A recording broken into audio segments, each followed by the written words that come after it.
Hello, everyone. Welcome to a new episode of Friend Code. I'm your host, Michael Damiani. This week, I'm joined by Brad Ellis. Yo.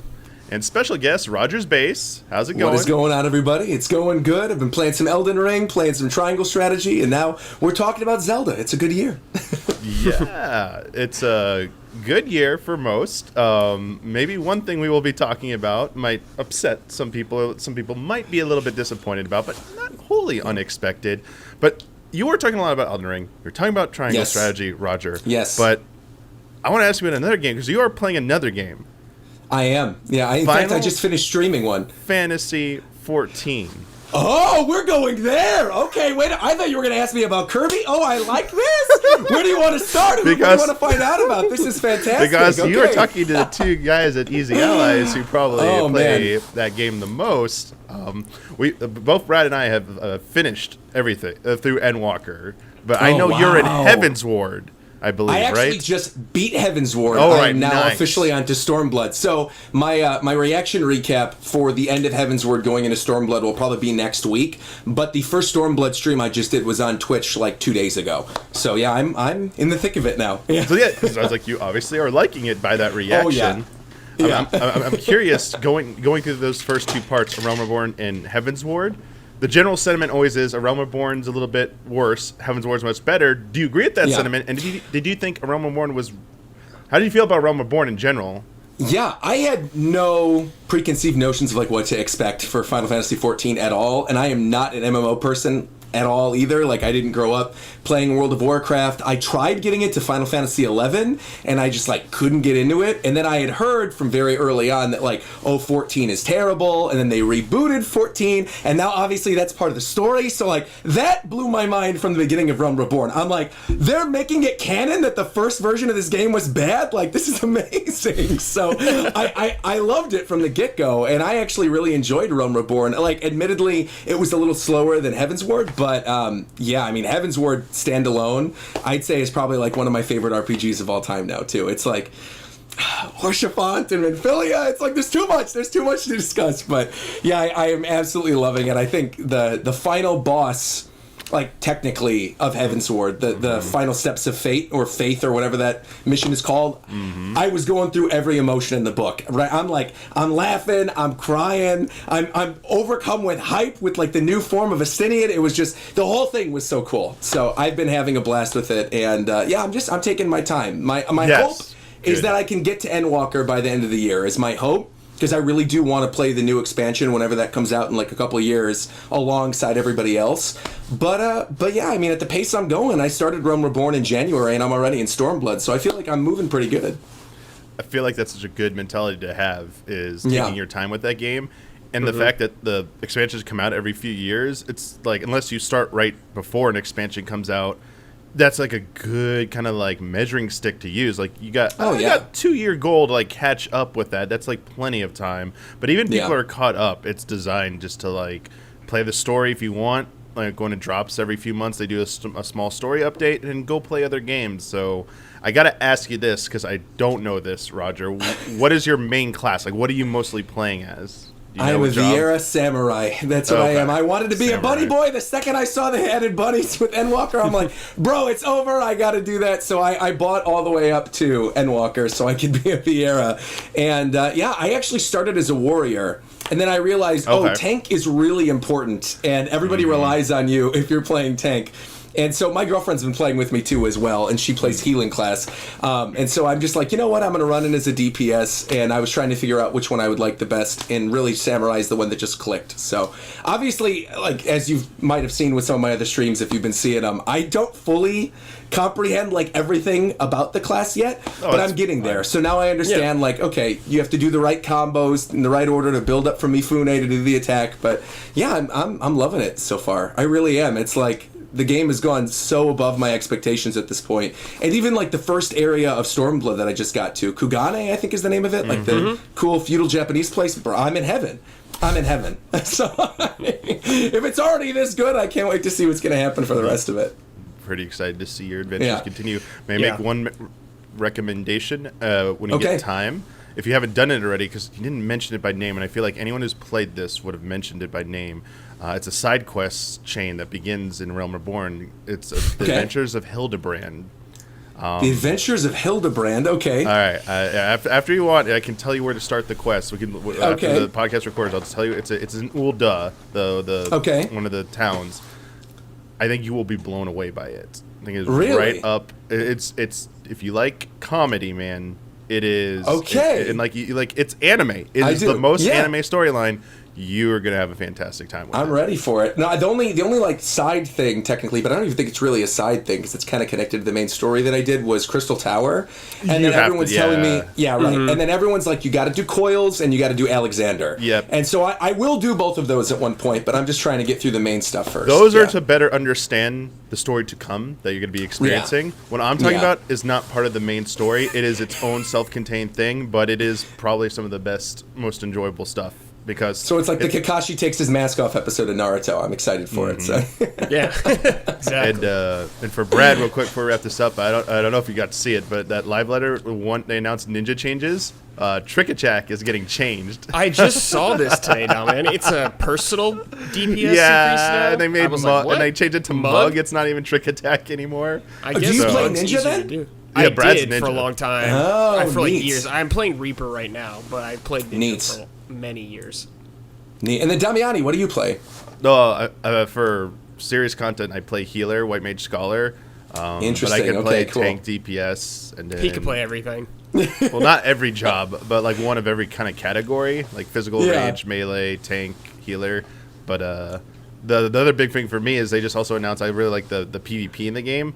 But 2 weeks when the new patch drops, PvP is completely changing. It's getting a whole new system and everything. They're doing a battle pass system. So, like, by just participating as you rank up, like, by just playing and ranking up, you get rewards. Yeah. And, like, gear and, like, currency you can spend on, like, mounts, minions. So, they're really trying to get people involved in it, like, lowering that barrier to play. And we don't need to talk about this too much, but, like, it looks cautiously optimistic is how I feel about it. It's like everything else, just need to get my hands on it and actually play it to see how it feels for veterans. But the reward system they're doing for it looks fantastic. And one of the best things they're doing is everyone's going to get these custom character plates that you can like inspect. And like when you start content, they will show up. Like they're going to start with PvP, but when a match begins, like 5v5 match, your character profile shows up in like the 5 characters you're playing with, the teammates.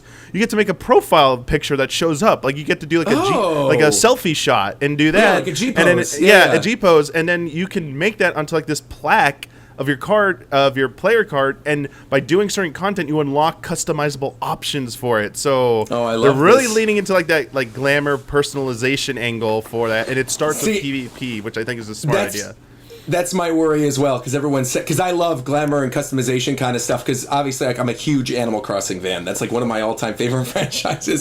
And so right away, like I bought a room in my free company house, and like I decorated my whole room already, and I have my bed in my loft. So I'm doing things that I know I probably shouldn't be spending all my gil on yet, but I love that aspect of it. So yeah, I've been having a blast. Whatever you want to do with your time, I mean, that's the name of the game. And man, something for you to look forward to because it's not even out yet.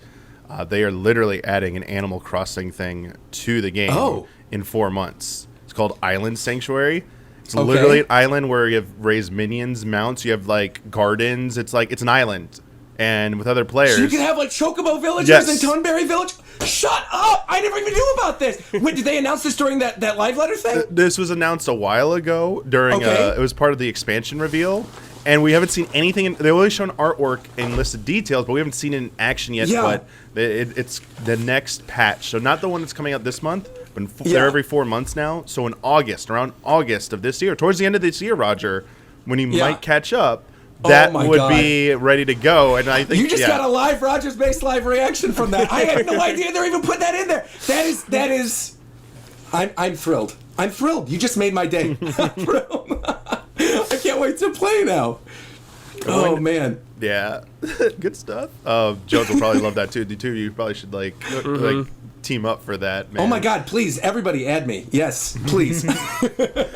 Well, from vibes of jubilation here over Final Fantasy XIV to something a little bit more low-hitting here.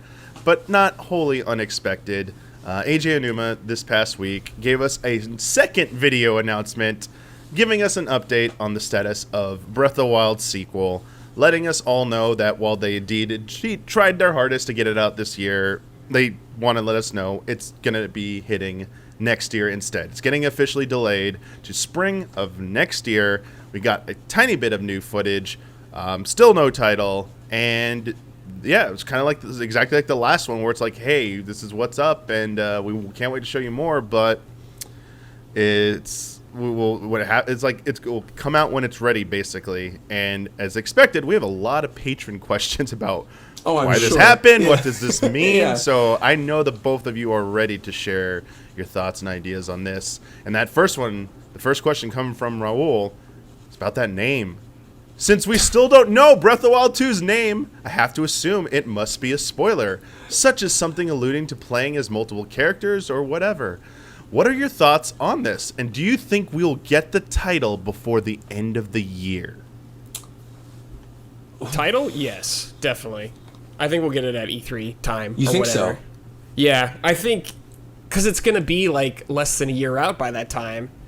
And like, why hold the title for so long? Just tell us the damn name. Like, you got to tell us there's got to be like a blowout around that time, especially if it's going to be pushed to next year, because Breath of the Wild had a huge blowout the year before, the E3 before it came out too, so like, it's time, baby. It's time to show this game off.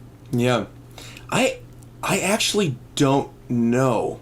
Because my initial theory about all of this, after watching that little bit of new footage that we got, is that they haven't announced it yet because it has something to do with the way the Master Sword's going to look in the actual logo. You know how like the Zelda logos always have the sword in it, and there's Breath of the Wild even does too with like the ruins. So I was thinking maybe the reason they haven't shown the logo or the title yet was because of that. But then the more I think about it, they could just name the game in the same text that they're doing for all the trailers where it says the sequel to Breath of the Wild. So it probably isn't that. And I know there's a lot of rumors out there about what the name could be. Like someone was saying Breath of Duality or something I saw online. I was actually thinking about this on a recent live stream because I was playing Majora's Mask on NSO. I'm wondering if maybe there's like a tie to Majora, because there's this stuff in there about like the ancient tribe that never really was like fully built upon in Majora's Mask. And considering the fact like this game is kind of the Majora's Mask to Breath of the Wild's Ocarina of Time, right? It's built on the same engine, it's building out that world. I'm wondering if maybe it's going to be a play on that as well. They just don't want people to know that yet. But then again, like, there's ties where Link is flying in the sky with the clouds, and then you're seeing the Master Sword breaking, so I'm like, maybe it's going to be the death of Fi or something like that. I don't know. I really have no idea. Yeah, just to put it out there, the developers did insinuate that the title would give away something that they don't want revealed just yet. So specifically a word or phrase in the title is very important. And the assumption is it either ties to the core gameplay mechanic or something else. You said like duality. The thing I've seen a lot, Roger, is like time. A lot of speculation that time travel is a thing because one of the rune things that you use is enhanced with the time mechanic now in like the trailer they showed last year. So that could be it. But I'm with Brad. I think the title, even if there wasn't like, I mean, delay is not that far out. It's like only to spring. Yeah. I think they have to give it by the end of the year. Then. And I think whether it's this summer or if they want to wait till fall, if they want to have a shorter lead time for that build up with the marketing hype to the release by fall. I don't even think it's going to be not the game. It won't even be the Game Awards. I think it's too far out. I think it'll be some kind of like the September Direct is the latest. It'll probably be revealed.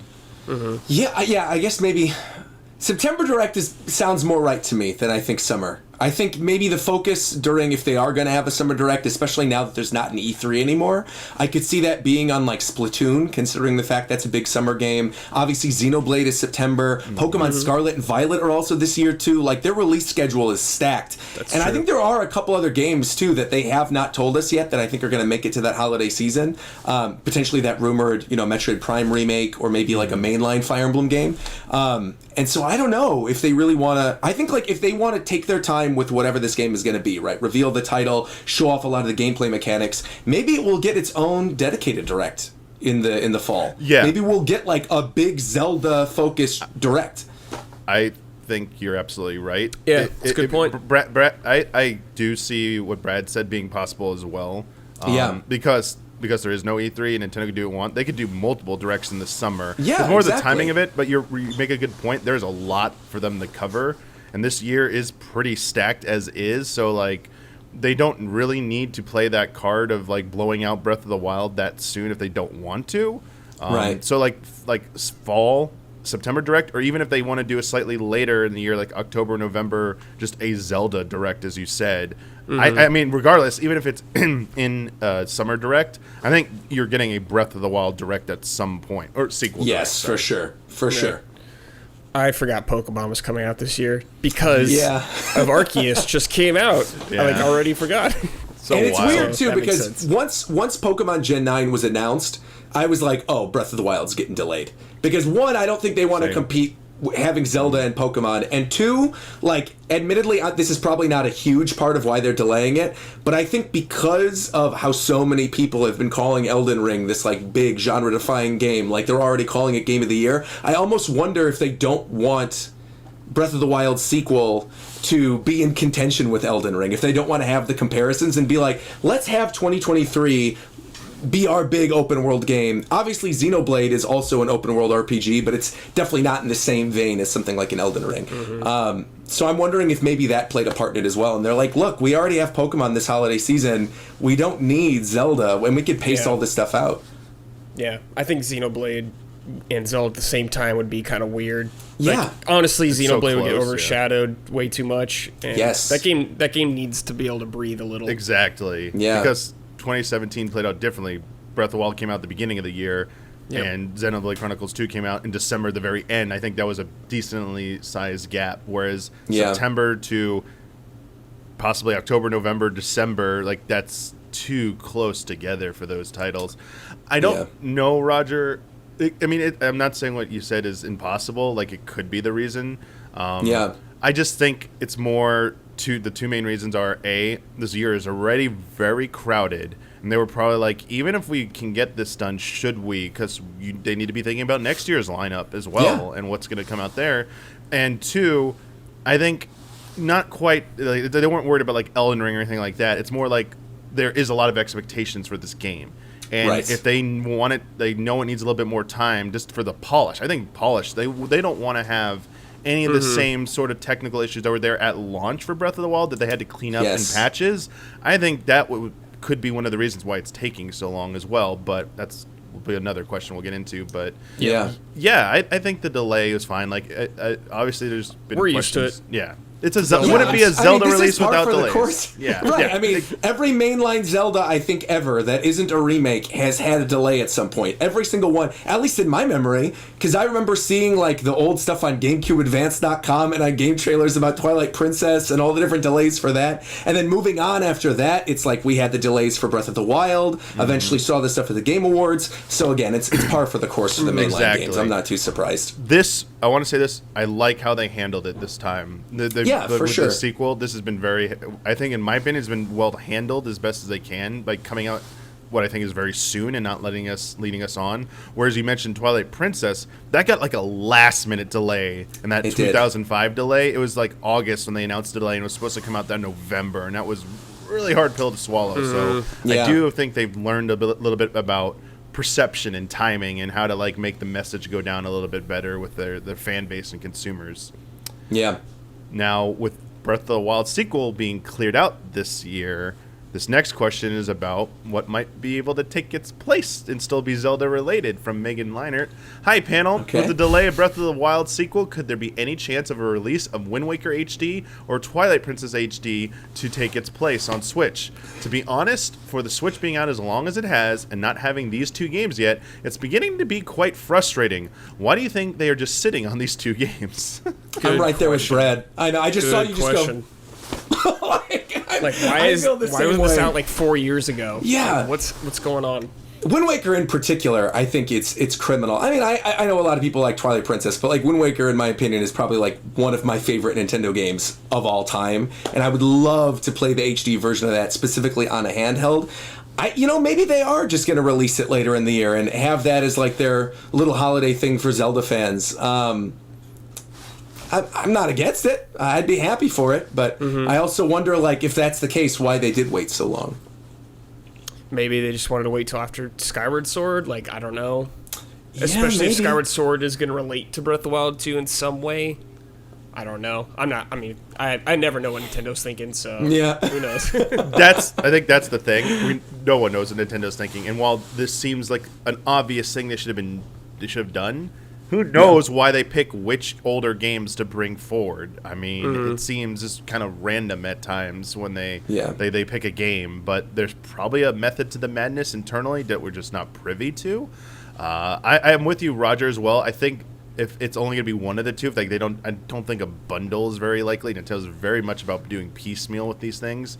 The Wind Waker is the one that's in probably, my opinion, more in need of getting another chance, like a third chance this time. I think the Wii U just not having a large enough install base didn't do justice for the Wind Waker HD.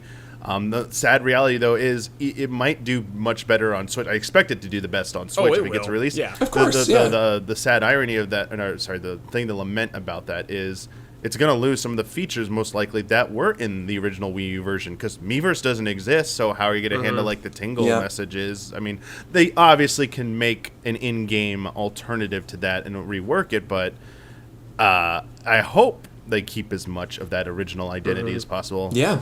Maybe tweak the lighting a little bit. It would be nice for me. The personal issue of mine is the lighting in that game. But otherwise, I mean, it needs to get a little bit more love and recognition. Like, it does have a very passionate following, but for sure, it's just like Donkey Kong Country Tropical Freeze. Like, I was so happy when it came to Switch because such one of the best 2D platformers, and it just did not get a lot of attention outside the Nintendo bubble. And I'm like, man, if coming on Switch, it's gonna get a little bit more, and it's sold better. Like, everything, all these awards coming to Switch is sold better. It's so good to see that.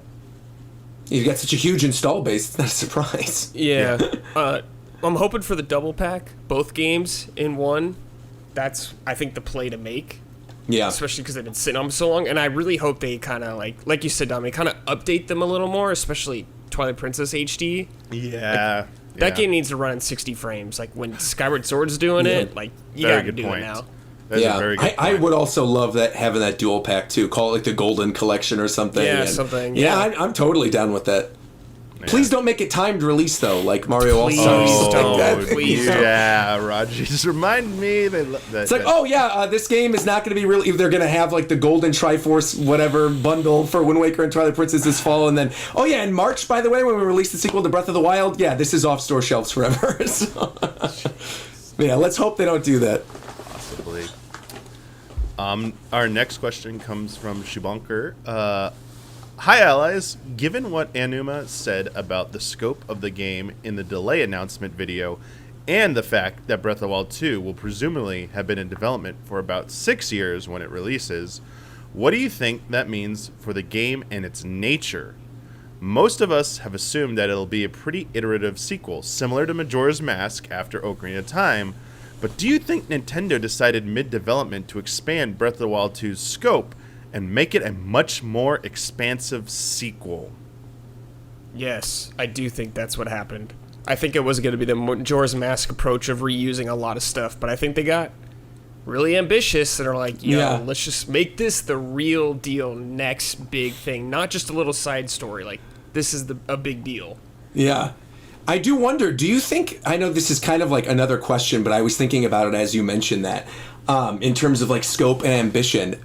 Do you think that maybe the delay and having it be, 6 years after the original release of the Switch and having it be potentially around the same time, the anniversary of the original game, if there's potential for maybe, and I don't want to bring this up, and I know people are going to be angry, but like for another hardware iteration, right? And not that, I don't necessarily mean Switch 2, right? Yeah. We got the OLED last year, right?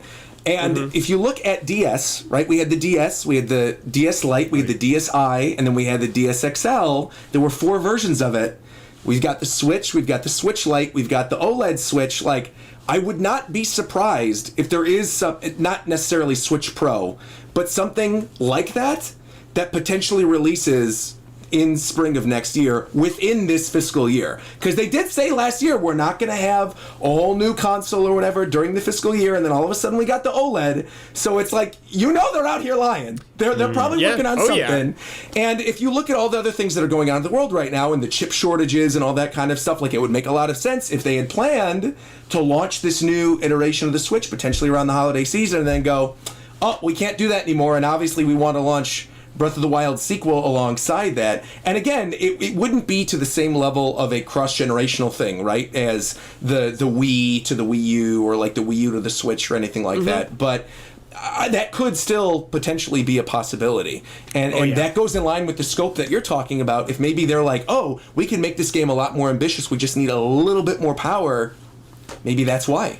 Not only does the timeline line up in years it's been out, but it's also the Zelda cycle of putting Zelda on more than one platform at a time when it's released, Twilight Princess and Breath of the Wild. So me and Damiani have been on this train for like 4 years, I feel like. I'm just saying this. Maybe this will be the time. Yeah. Like, it's the thing I want to believe, but the past few years have just especially drilled into me to, like, even the most reputable sources, like, stop treating it as fact. It's not impossible. Again, like, I think it has, I would give it, like, a 50-50 chance. Like, that there's some iterative hardware, possibly.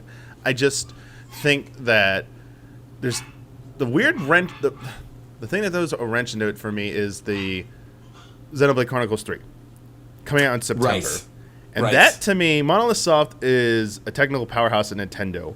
And I would be worried that if they had an iterative hardware ready to go and it's like only months away, that game, like, maybe they have plans that the game will run enhanced on that version as well. But like, opens, like, what I'm trying to get at here is the what is that power difference going to be? And for games like Xenoblade Chronicles 3 that will already be out, a lot of people play it, and then like for Breath of the Wild 2, it's not going to be a generational gap like cross-gen, like you're saying, but is it enough that like it would perform not well enough on the base model, even an OLED, that fans would feel a little upset or like consumers feel burned out about that? Because most games will probably not, it'll be like a subtle difference, but like if I think like all these grand ideas about launching alongside new hardware is about it being more optimized for it because it's being so ambitious. That to me says it's not going to be optimized for original Switch and it's going to run poorly on that Switch, and that's going to be the worst way to play that game. And such a big release that seems like a big oversight, like that Nintendo would not do that.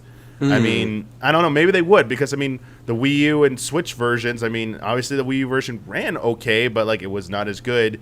We can get like, I mean, even Twilight Princess Wii and GameCube, it was like there wasn't that much of a difference between them. So maybe it isn't. Maybe it's like a DSi level or new 3DS level bump where it's like, oh, it's a slight power bump. It's just like maybe like a stable 30 Obi frames. Agrees with you. I don't know if you hear that. What? I said my dog's in the background barking. He agrees with you. So. I don't know. Like what I'm talking about here, like is that any of a concern to either of you, or do you think it's like that's not like that Nintendo won't do that? Like it'll just be like a small bump in performance. I think it'll be a small bump. Like I imagine going from like 1080p to 1440p, something along those lines, of not like hugely drastic. Yes. Maybe 30 to 60 frames, maybe if you're lucky, but I don't imagine it being that huge.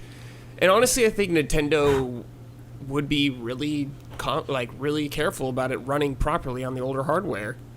I just feel like Nintendo would put in the extra effort with that, especially for how long this game's development's taking. So, like, this game could be the shining example of that. Like, I don't think if you feel like you played theoretically, the normal Switch version, you'll be missing out on anything. Yeah. Of course, you'll get a little better, but yeah.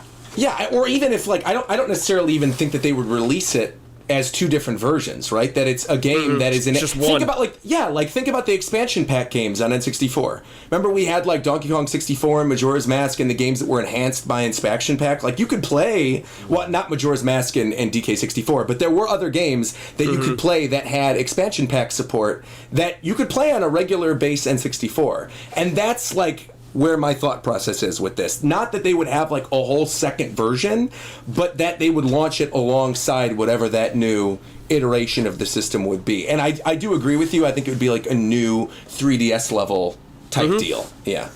Yeah, look at Xbox games. You know, you buy an Xbox game now, a newer one, and it's just both for S and X at the same time. It's right. like you're not buying a separate case for each thing. Just right. one. Yeah.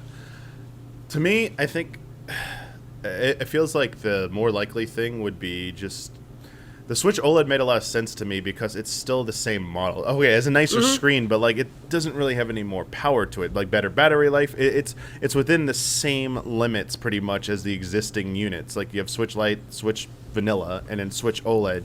Like maybe a Switch. I mean, we already got Switch Lite, but like some different form factor Switch, I could see being more likely because it helps maintain the current momentum they have.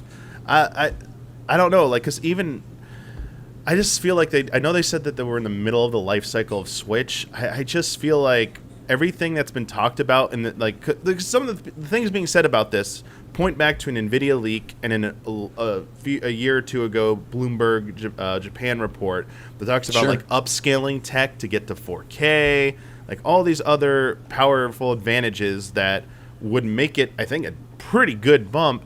To me, I feel like that's more for like a successor Switch at this point. I disagree, like wholeheartedly disagree, because if you look at how huge the install base for Switch is right now, and even like what's going on with PS5 and Series X and Xbox and everything too, it's like people are still struggling to get those systems, and they're dominating the market still. Like I understand they're not competitors, right, with Microsoft and Sony anymore, but at the end of the day, they're still making video games. And when you look at the Media Create sales charts, specifically for Japan, and it's every game in the top 30 is a Switch game, that like why would they throw all that out to then make a full-on successor when you've already got all these other record-breaking things that are being set in place with the Switch, right? Like I think they want, and I don't know, right? I don't work for Nintendo, but I would imagine that they would want to push past some of those like record sales that they had for they already pushed past the Wii, right? What do they have left? DS and Game Boy.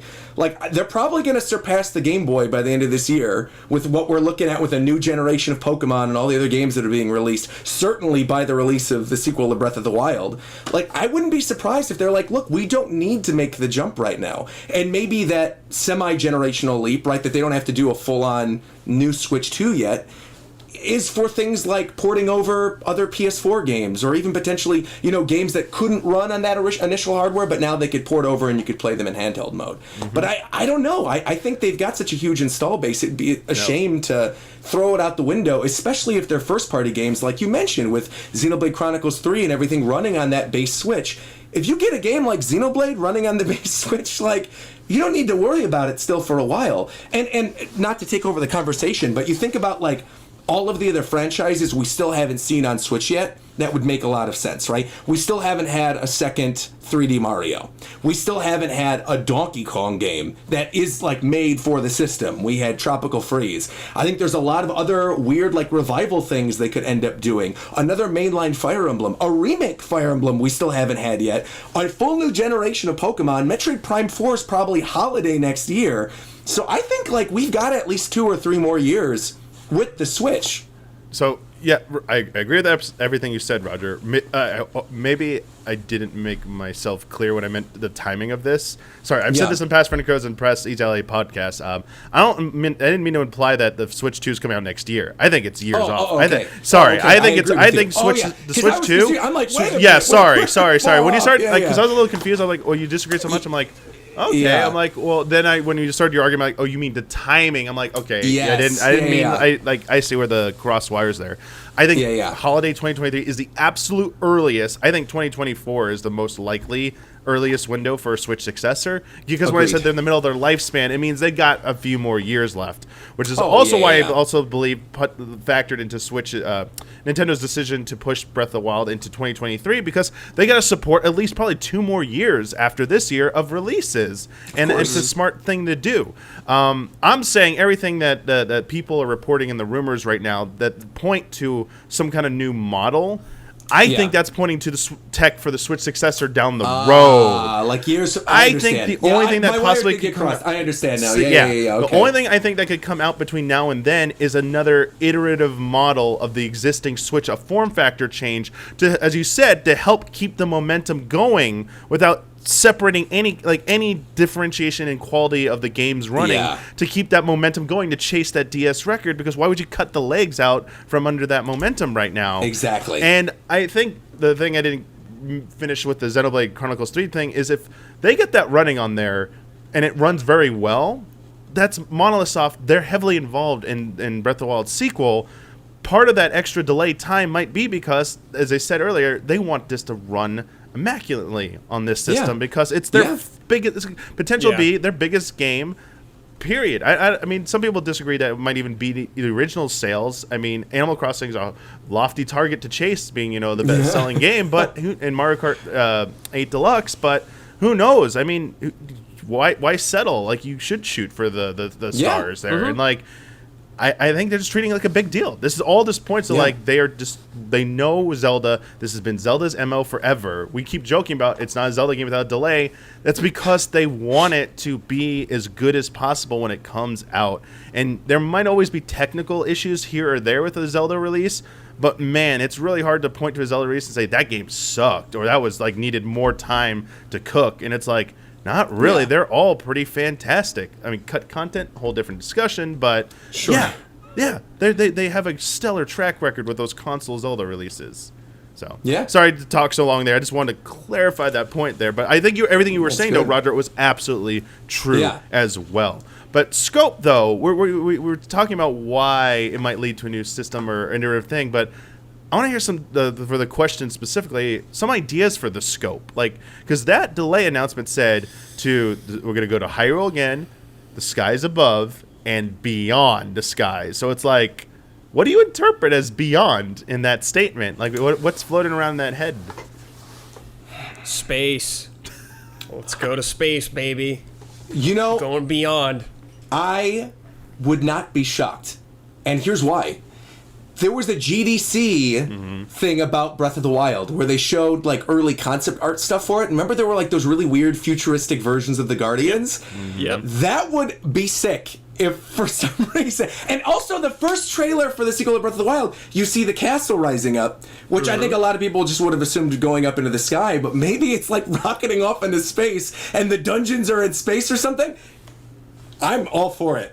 I'm off. I was just thinking it'd be like an underworld or something, or like a dark world, but oh my god, Zelda in space would be fire. Yeah.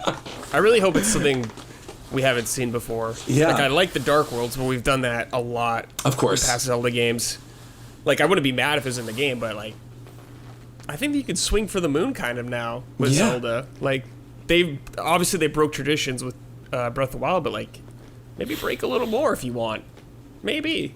Do you think we're going to get a lot of shrines like we had before in Breath of the Wild, or do you think there's going to be more of a focus on dungeons this time? That's a good question because we don't know what the world's going to be like. Like, are the shrines from the first game going to be there in the world somehow? Or are they going to get are they going to blast off into space too or something? I hope we get more dungeons.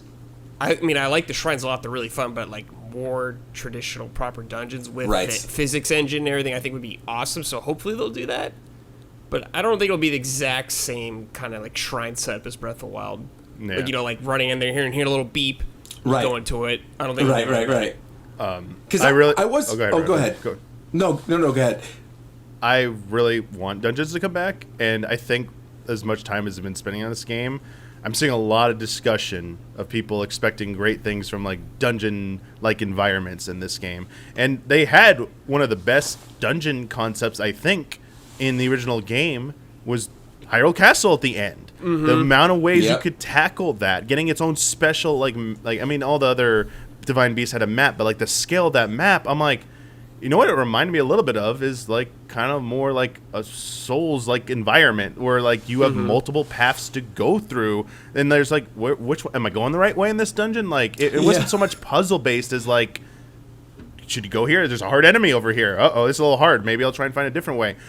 just reevaluating the concept of dungeon. I mean, they already did like physics-based puzzles, which I expect will still be present in here, but just like progression in dungeons, not necessarily, and then like leveraging puzzles, because Zelda, I think, does dungeon-based puzzles some of the best in the business, and like they really lean heavily into that. So I really hope, I'll be slightly disappointed, but maybe if whatever they're doing, if it's just as impressive or better, you know, that will go over better with me. But man, that's, to me, dungeons are such a core part of the Zelda experience for me that's one of the things I hope to see come back. Yeah, sure. And I'm right there with you. Yeah, because what I was going to say was the stuff with Hyrule Castle, imagining that with something like a traditional fire temple, right? Or like a traditional Zora temple, like any of these traditional elemental temples, seeing that kind of take on it, I think would be amazing. The only thing about it that I'm like, I wonder how they would do this, but I'm not a game developer, so that's why I'm leaving it up to them, is, you know, so many of those dungeons, when you progress through them in something like Ocarina of Time or Wind Waker, they utilize the items that you've had up to that point, right? Not just the item that you get in that dungeon.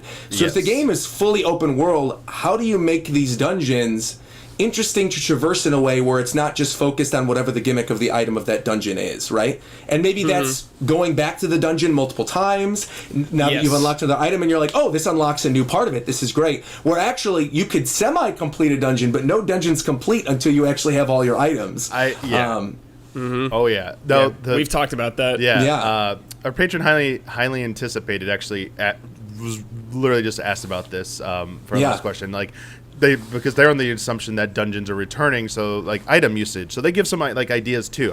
You give some pretty good ideas. Like, would you like to see the traditional Sheikah abilities return for all puzzles, or perhaps unique items? This is like the hook shot. I think a lot of people are expecting some more classical stuff to come back. They say they think that there could be classic item tools which then make it possible to reach areas in the world you could only make note of before. So I've brought this up before, that you like shortcuts or alternate paths through not just the dungeons but world would be possible based on your item. And they said, like, basically they see a hybrid of Sheikah powers and classic items being possible. But yeah, what classic items do you want to see come back? Maybe like boomerangs, magic rods. Like, I have one in particular. I'm sorry, those came back, but like any other ones that came back. I asked this question to. I didn't ask it. I brought it up during the not the GDC thing, but like the little E3 roundtable. This was years ago, like during the Spirit Tracks thing, and I had mentioned how much I loved the whip from Spirit Tracks. I think that's such a cool idea, being able to like whip something, but also pull it back and like switches and fly all around the place. And then obviously they brought it back for Skyward Sword, right? And then moving on from that, we had it in Spirit Tracks, we had it in Skyward Sword. I was genuinely disappointed that we didn't have that type of mechanic in Breath of the Wild, because I'm thinking of like what an Indiana Jones style Zelda game could be like, right? And all the cool traversal things that I think you could do with the whip would just be amazing. So if I could choose any one item from all the Zelda games, that would be my one to come back. I think bring back the whip, especially because it was just in Skyward Sword, so it's fresh in people's minds. Yeah. What about you, Brad? Yeah, mine was kind of along the same lines. Like, I immediately thought of the grappling hook from Wind Waker, you know, swinging around, but the whip is like a more evolved version of that. I just think it'd be so sick, because Breath of the Wild to me was so much about traversal and how you get through this world, and just having this whip added into that just sounds really fun to me. Yeah. Like, anything that makes traversing that world more fun or more enjoyable, I'm all for. I would really like to see the return of magic.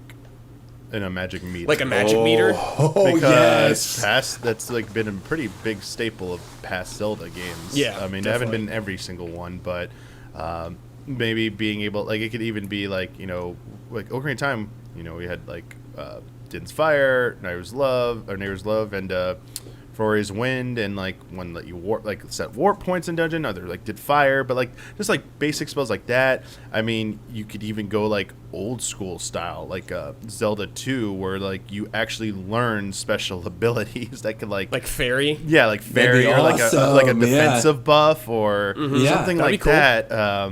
Or I mean, even Zelda 1, like you could like get the rod, and then you can enhance it by getting the Book of Magic, and like there's so many things. Like, to me, it's like Link to the Past. I like the best ones. So like Bombos, Quake, and Ether were just so cool looking, and it's like just some kind of like spell casting. Like, because I know where people's minds might be going. Like, it gets into like different play styles, potentially different builds for Link. Like, if you want like to be a swordsman, you could go a swordsman build. Like, if you wanted to go bow and archer, you could go an archer build, or you could go like a magic. I don't think it's gonna anything as complicated as like a Souls game or something like a different, like a more hardcore RPG. But maybe a few different options to choose from would be a pretty cool way to do that. And like a talent tree or something. Well, no, like sort of, but like also like people bring up the hookshot. Maybe the hookshot is for only one of those types. This way, you start off with these abilities. It's a solution to the problem of like, how do you make all these cool, flexible options, but we don't know when players are going to get items in the world. That's a lot to take into account. But what if we gave you 4 different options to start with, and now, as long as you're fixed to those from the beginning, we can craft progression paths that won't lead to any problems. And also, and maybe you can change between them, or maybe it incites a second playthrough. Like, maybe there's New Game Plus. I don't know. Like, this just kind of just grew in my head as we were talking about this, because I've been a proponent of like, no, put like 20 items in the game and like hide them in obscure places, and if you get them, like the benefit is you can go up this mountain now, like, because maybe you can't climb it because it's too slippery or something, but if you get like the claws or something, now you can climb it, and then those claws also work in a dungeon because now you can dig to a subterranean part, and there's a whole different environment down there. It's like, just because the Breath of the Wild 1 was about, I went this way, you went that way. We met next time, we talked to each other. Dude, I did this, like, but I did this. It's like, now it'd be like that, like times 10. It's like, dude, I got these items and did this. Like, wait, how the hell did you get that? Where did you get that? It's like, I mean, it feels kind of like what everyone just went through with Elden Ring, like just talking about all this stuff. It's like, does not literally need to be Elden Ring, but that vibe. I think I'm looking forward to it, trying to have that vibe. And that's where I'd like to see them try to be a little bit more ambitious with the items. It might even be something like a Link Between Worlds, where you could like borrow them or something from a thing like the rental system there. They really didn't go back to that well again after that release, and it was kind of an interesting concept where if you farm enough rupees, you could borrow every item right away, and it's like wreck stuff, but like it was temporary. But if you did enough work, you could permanently unlock the item as well. I like that a lot. The other thing you bring up, though, with the spells and magic and things like that, is we actually kind of know a little bit of what that could be like because of Age of Calamity. Where Age of Calamity had like the fire rod and the ice rod and all the other cool stuff with the elementals, where if an enemy was in the water, you could use the lightning rod and it would like almost insta-kill them. I think that kind of stuff implemented into a mainline Breath of the Wild could be really cool. But also, and you can correct me if I'm wrong, I'm sure you guys have done like full analyses of this trailer multiple times already, but the trailer that was at E3 last year, right, where we see Link and he's in what appears to be like a dungeon-like area, and I don't know if you know the scene I'm talking about, there's like a hand coming down from the ceiling, and I thought, don't we see him like shoot something, fire? So I think he has like something on his shield, like a fire thing on his shield, I think. So think maybe you could attach things. Could attach things on maybe to certain items or stuff like that. I don't know. Yeah, and obviously the arm comes into play in some way too, right? We see that again in this trailer too. So maybe different abilities are coming from the arm, and maybe that ties into what you're talking about, right? Where you have like these potential different classes from early on in the game that you could choose, like focus on an archer or a spell or something like that, and have your arm attuned to whatever that element is or whatever that thing is. I think they could be really sick. Yeah. What about item durability? I'm assuming it's probably coming back, but are there any changes you'd like to see them do to it?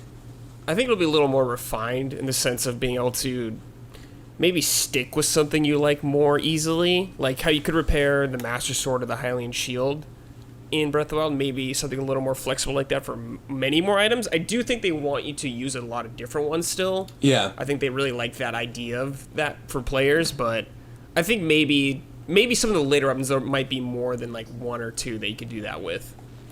You bring up something, and it just reminded me of this, and I know we talked about it earlier in the stream. Final Fantasy XIV. See, this is what happens, people. I play Final Fantasy XIV, and how it affects how I'm thinking of Nintendo games. Is, you have the glamour plates in FF14, where you can designate a weapon and say, it's not in my inventory, but I can make any of my weapons look like this thing. Maybe something along the lines of that in Breath of the Wild could be really cool, right? Where you still have the power of whatever your base item is going to be, but like, say for example, you find like a really cool looking sword, and you want to use it, but you don't want that sword to break, that you could potentially take it to a tavern or an inn or something, and say, I want, not, and again, it wouldn't be called glamour plates, but something to that extent, some type of magic, right? Where you could then keep that sword, like, but not have to worry about it breaking, but technically would also still be tied to the durability aspect of it, right? Because I think that a lot of people hate the durability part of Breath of the Wild, but I do think it was kind of important to the main game as you're making your way through it to sort of understand all the different abilities of all the different weapons that were out there. So maybe that would be like a happy medium. Or Brad, like you brought this up too, potentially an item that could make it so whatever your favorite item is never breaks. Like a special coating or something that you would put on the sword. Yeah, maybe do a long quest line and you get something that lets you pick like one or two weapons or something like that. Yeah. For sure.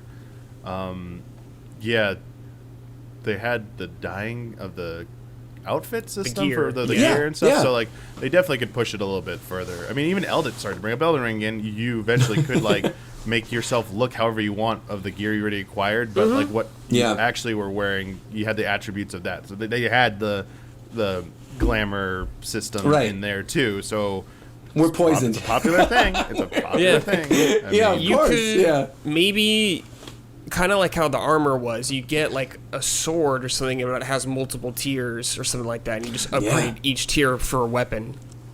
I love it. Yeah, I think there'll definitely be a quest line either involving like the Sheikah person who does like the smithing stuff or the forging or whatever could be expanded upon, so that like throughout the game, if you bring them certain things, you can like reinforce and enhance your weapons, and then that was also permanent. Yeah, that was present in Age of Calamity too. There's a lot of cool stuff in Age of Calamity that I think people sleep on that they could definitely implement into the sequel game. I think it's good because if you come across, like, one of the things about the Wild is you come across a lot of the same weapons. It's like, rather than like, I don't have space for this, is like trade them in to like enhance an existing thing. It's it's a more meaningful use of your time. Like, this is just when you get item or inventory clutter and you're just discarding, like that's an opportunity there to do something. To reevaluate your design. I feel like. Yeah. The other big question I have for you, just for my personal question, is the main bosses in the sequel. Now, there were overworld bosses, and then there were the divine beast bosses, which were just versions of the Ganons. What do you want more from bosses in the sequel? Do you feel the original was a little underwhelming? Yeah. I mean, from not necessarily the fight themselves, but as a presence, the boss. They were just like a blight of Ganon, just this kind of like weird thing that had no personality or anything like that. I want like a character, like you go to this region or whatever, like you go to Gerudo Town, there's this big bad Gerudo there that eventually becomes the boss. Like you do this quest line with all, and then you eventually face him at the end of a dungeon or something like that. Something to make the boss feel like a real person. Yes. So just like an amalgamation of Ganon. Yeah, and I love that idea too that you brought up, that it would potentially be tied to quest lines, because then you could find out more about them before you actually go to take them down. Like the idea of a open world Hyrule Castle style light temple, but with Twin Rova flying around and like freezing certain aspects when you're there, and you're like, oh my god, one half of Twin Rova's coming, I gotta get out of the way, and then all of a sudden this other area is frozen over. Like that could really be cool, and they could do that with reimaginings of a lot of classic Zelda bosses. And obviously they have all these original ideas for Breath of the Wild. They could do some really cool stuff there too, with like potential guardians that were left over, or like these giant robotic Sheikah things, or super futuristic stuff. They can go anywhere with it. Mechanical Volvagia, I don't know. Yeah, totally. Yeah, heck yeah. I think the most satisfying thing was it Koga, whatever. That's what I was thinking in my mind like too. The Yiga clan stuff. I'm like, man, I wish there was more of this type of stuff. But just lean into everything you said. Like that's just exactly what I want to see in that. Overworld bosses, I think it kind of speaks more to like overall enemy design of Breath of the Wild. Just they need a little bit more variety in just enemy designs, period. So I'd like to maybe like you go to a different region of the world or different apart, like underground, sky, wherever we're going, is like uniquely designed enemies for those regions would be kind of nice to because I think they need to work on it, because Age of Calamity, to bring it up again, to me accentuated that point, because they just added elemental versions of every single enemy to try and boost the illusion of enemy variety. But I was like, man, there really aren't that many enemies in Breath of the Wild's universe right now, so they could up that a little bit and put a little more effort into that for sure. And finally, we talked about like beyond, like what that means. The only thing that didn't come up that I'm curious if you think there's any possibility, because you talked about space, underground, obviously the surface and sky are being considered. What about water? And potentially going underwater, like swimming. Like it's been a while since we've been able to go underwater. Yes. Oh my gosh! But if you bring back the Zora suit and you make it play like Majora's Mask, where you're underwater and you're doing the spirals and stuff, that's a dream come true right there. Yeah. Yeah, it could open up a lot of storylines too about like the Zora returning to the ocean or something like that, or it could just be some new water race down there. Like who knows? Yeah. Like. I think they could do underwater combat cool in that game. I think they can make it fun somehow, and I'm really curious to see what they would do. Because, like, underwater combat's usually not that good, but, man, just seeing how they would tackle that in Breath of the Wild would be so awesome. Yeah. I know you're reading or you're watching Fishman Island right now in One Piece, but, like, the idea of a city in a bubble underneath somewhere in the ocean in Hyrule would be super sick, Yeah, it's awesome. Yeah. Go with One Piece's theme, man. What about we talk about underwater, but sailing, like ships and stuff, like too. and like I'm into that. Leaning into like maybe there's like a treasure hunting like side quest line or whatever about like obscure spots to find in Hyrule with like lost treasure. There was a little bit of that in Breath of the Wild, just like literally the smallest amount of it that I loved in the little island town in Lurelin Village, where there's the little raft that's on the water and you could use the Korok leaf to like push the raft. Something to that extent, if you could actually have a sail and traverse around like all the different rivers of Hyrule leading into the ocean, I think would be really cool. Breath of the Wild sequel. I feel like we have this show we've talked about theorizing so much, and it's like now like we've had a year. We had 2022 as a year before, but now having like a seasonal window, like a quarter. It's like spring 2023. It's like it's getting closer to being real. Like as long as we've been waiting for it, it's like we're almost there, like a year, like likely a year away from now. But it's so crazy to think that like they've shown it off a few times, but we've seen so little of this game. It's still so mind-blowing to me. I feel like of any Zelda game, this high profile of a Zelda game, we've seen the least amount about it, especially being a follow-up. It's just so weird. Like I think that just like the mystique around it, like and it just sets expectations so high. I'm like, I don't know, I'm kind of like riding on like this high about like just seeing it next time. Like that's for me, that's the thing about new Zelda releases, is that there's that phase where like they tease it, you don't really know much about it, and then you get to that big reveal. And for me, it's always like that, like, is it going to be awesome, or am I going to be a little bit let down? Like, oh, it's not quite what I wanted, but you know what? There'll always be a next one. So I don't know if you feel that way too about where we are with the Breath of the Wild sequel. Like, are you, like that excited for that like gameplay blowout when it finally happens? Yeah, I'm excited. I'm excited for them to like really show what this game's got going on. Like you said, we're barely getting anything on this game. Like just like crumbs they're throwing to us over the years, and we're all like scattering to eat them up. And it's like, need that piece of cake, that big slice of piece of cake. I'm waiting for that. I'm right there with you too. I think like I need the big E3 blowout, right? And I'm not really expecting to be disappointed at all. I feel like every Zelda game has been enjoyable to me in some fashion, so I'm sure I'm gonna like whatever it is. But yeah, that's what I need now too. I think at this point, we're past the tease point. I want that big meaty reveal. Yeah, Damiani, like when they show you do Devil Trigger with Ganon, since he's infected Link's arm and he's gonna be your companion character. Oh. That's the kind of stuff they're saying. You kid, but that would be fire.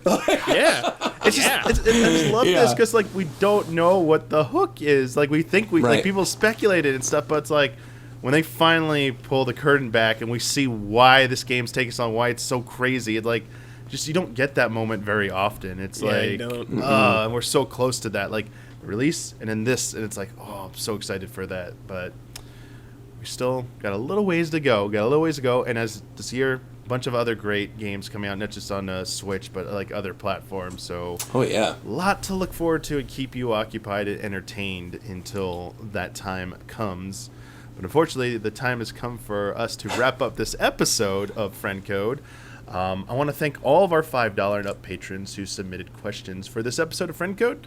The week we're recording, I will make that post calling for your questions. And remember, you got to be a $5 and up patron to submit them. So thank you.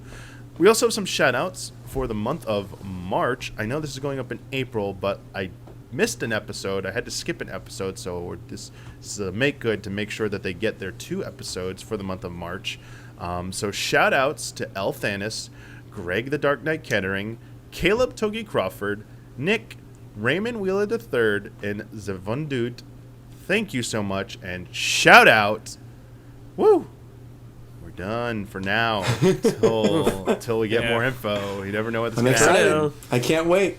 But yeah, thank you, Roger, for joining us and of taking course. time out of your busy schedule to talk about Breath of the Wild sequel's delay. Thank you, Brad, for joining me on a weekend to do this. I know weekends are, It's Zelda, so it's Zelda. always there with you. Thank you. Yeah. Just wanted to talk about for sure. But yeah, Roger, what the drill. Let our listeners and viewers know where they can follow you to see more of your stuff, and what are you currently working on? Yeah, you can find me on YouTube, Twitter, Twitch, and on Instagram as RogersBase, and on TikTok actually too. My TikTok's kind of popping right now, which is great. But YouTube and Twitch in particular, I'm live reacting to all the new chapters of One Piece. I'm currently doing a playthrough of Triangle Strategy, which I am absolutely adoring. If you like strategy games, you owe it to yourself to play Triangle Strategy. Seriously, like, it is so good. So I'm playing through that, and then I don't really know what's coming up next. I know the next big watch-through series I'm doing, I did Naruto last year. I'm doing Avatar next. So Avatar The Last Airbender I've never seen. Yes. So I'm going to be watching that. But I think that's probably another month or 2 away. So Triangle Strategies, what's on the docket for now. And I do Final Fantasy XIV every Tuesday as well. So if you like FF14, come on through. Oh, man. I am so happy you're going to be watching Avatar. The Last Airbender, right? Yeah, Last Airbender. Yeah. Love it. I went through the same thing. Not the movie. Yeah. No, I mean, I knew that. But, I didn't know, is there another Avatar? Just going to be sure. No. Because I didn't get into it originally when it came out, and I had friends introduced me to it. So when I hear about someone jumping in for their first time, love it, because everyone goes. I feel like everyone goes to the same thing when they see it for the first time. It's oh yeah, special experience for that. So pretty awesome. I'll have to check out some of that too when it drops. So yeah, thank you again, Roger. Thank you, Brad. Of course, anytime. Always a pleasure. Thank you, patrons, and until next time, may the way of the hero lead to the Triforce.